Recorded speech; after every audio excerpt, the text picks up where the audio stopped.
দীর্ঘ এক দশকেরও বেশি সময় পর বাংলাদেশের রাজনীতিতে আলোচনার কেন্দ্রে জামাতে ইসলামী। সম্প্রতি বিশ্বখ্যাত বার্তা সংস্থা রয়টার্সকে দেয়া এক একান্ত সাক্ষাৎকারে দলটির আমির ডাক্তার শফিকুর রহমান ভারতের সাথে গোপন বৈঠক, আগামী নির্বাচন এবং ভবিষ্যৎ সরকার গঠন নিয়ে একাধিক চাঞ্চল্যকর তথ্য দিয়েছেন। পর্দার আড়ালে আসলে কি ঘটছে?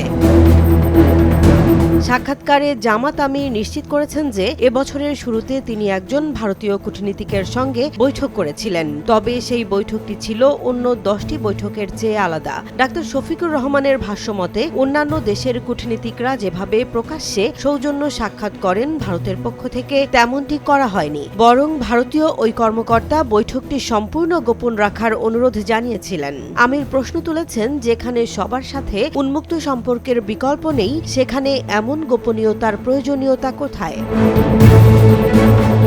ভারতের পররাষ্ট্র মন্ত্রণালয় এ বিষয়ে কোনো আনুষ্ঠানিক মন্তব্য না করলেও দেশটির সরকারি একটি সূত্র নিশ্চিত করেছে যে তারা বাংলাদেশের বিভিন্ন রাজনৈতিক দলের সঙ্গে যোগাযোগ রাখছে। দীর্ঘ সময় শেখ হাসিনা সরকারের ঘনিষ্ঠ মিত্র হিসেবে পরিচিত ভারতের সাথে জামাতের এই যোগাযোগকে দক্ষিণ এশিয়ার ভূ রাজনীতিতে একটি বড় পরিবর্তন হিসেবে দেখছেন বিশ্লেষকরা। তবে ডাক্তার শফিকুর রহমান স্পষ্ট করেছেন, পাকিস্তান বা ভারত কোনো নির্দিষ্ট দেশের দিকে ঝুঁকে না পড়ে একটি ভারসাম্যপূর্ণ পররাষ্ট্রনীতি বজায় রাখতে চায় জামাত।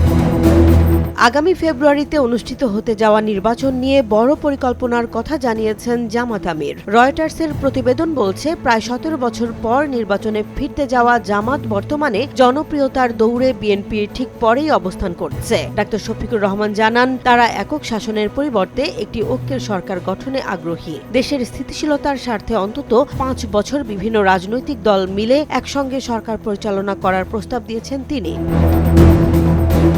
দুর্নীতির বিরুদ্ধে জিরো টলারেন্স নীতি হবে এই ঐক্যের সরকারের মূল ভিত্তি। যদি জামাত নির্বাচনে সর্বোচ্চ আসন পায়, তবে প্রধানমন্ত্রী কে হবেন তা নির্ধারণ করবে দল। এছাড়া বর্তমান রাষ্ট্রপতি মোহাম্মদ শাহাবুদ্দিনের প্রতিও অনাস্থার আভাস দিয়েছেন তিনি জানান, জামাতকে নিয়ে গঠিত কোনো সরকার বর্তমান রাষ্ট্রপতির অধীনে স্বস্তি বোধ করবে না, যদিও এ নিয়ে কোনো মন্তব্য করতে রাজি হননি রাষ্ট্রপতি নিজে। শেখ হাসিনার পতনের পর জামাতের ওপর থেকে নিষেধাজ্ঞা উঠে যাওয়া এবং নির্বাচনে ফেরার এই যাত্রা বাংলাদেশের রাজনীতিতে এক নতুন সমীকরণ তৈরি করেছে। ভারতের সাথে সম্পর্কের বরফ গলবে কিনা কিংবা ঐক্যের সরকারের ফর্মুলা কতটা সফল হবে তা এখন সময়ের অপেক্ষা। বাংলাদেশের পরিবর্তিত রাজনৈতিক পরিস্থিতিতে জামাতে ইসলামীর এই অবস্থান এবং ভারতের কাছে তাদের সম্পর্কের নতুন মোড় আগামী নির্বাচনের সমীকরণকে আরও জটিল ও আকর্ষণীয় করে তুলেছে। জেসমিন জাহান, নিউজ ডেস্ক, জনবাণী।